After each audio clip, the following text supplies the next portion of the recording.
Welcome back to Superior Cuts and Styles with Sir Reginald, right here out of Killeen, Texas. Today we're going to do what I call advanced fading, and it's basically utilizing your fading technique without using guards. And what you see what I'm doing right now is what I call a raking technique, or some people call it shingling. And I'm just basically feathering some of that bulk down into where I'm getting ready to make my initial cut.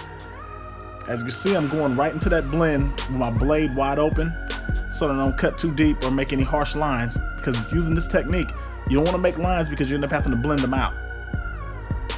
Right here, I'm back blading my blend where I want to eliminate some of that bulk using the points of my blade. It's equivalent to point cutting if you were working with shears or a thinning comb.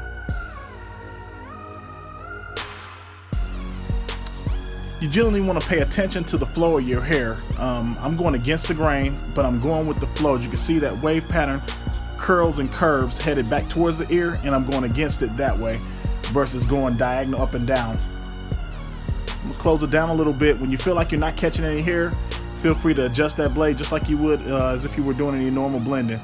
All we're doing is we're eliminating the use of a guard for this particular technique. Now we're going to go ahead and start to ball that blend out, closing it all the way down.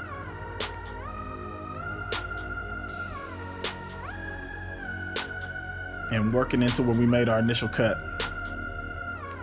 As you can see at this point, we're starting to formulate a dark wedge. I'll show you how to get that out in a moment. You're going to complete your blending technique as you normally would.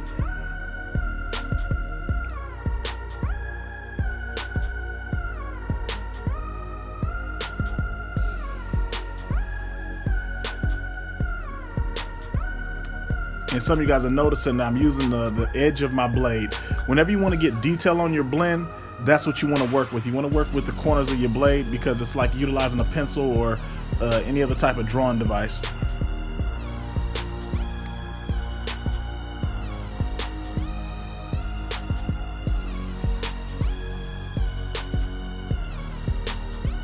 Now I'm going to go ahead and use that back blading technique to eliminate some of that bulk and eradicate that line that I created for myself.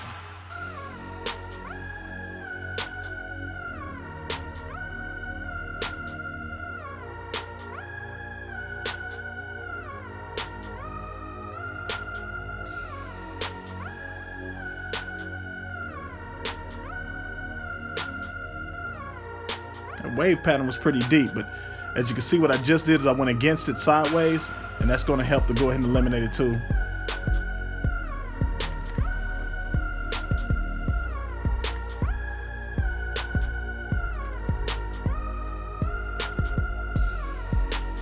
Get behind the ear. Don't just cut off that blend up front and leave this big dark area behind the ear. You want it all to flow.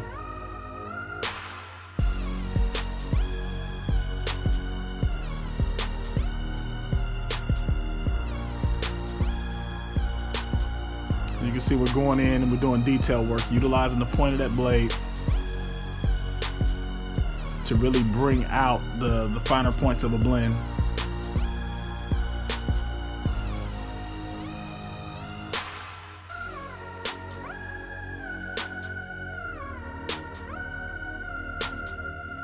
This particular tool I'm using is the Wall Magic Clip, cordless. It's become one of my personal favorites. I really like this one.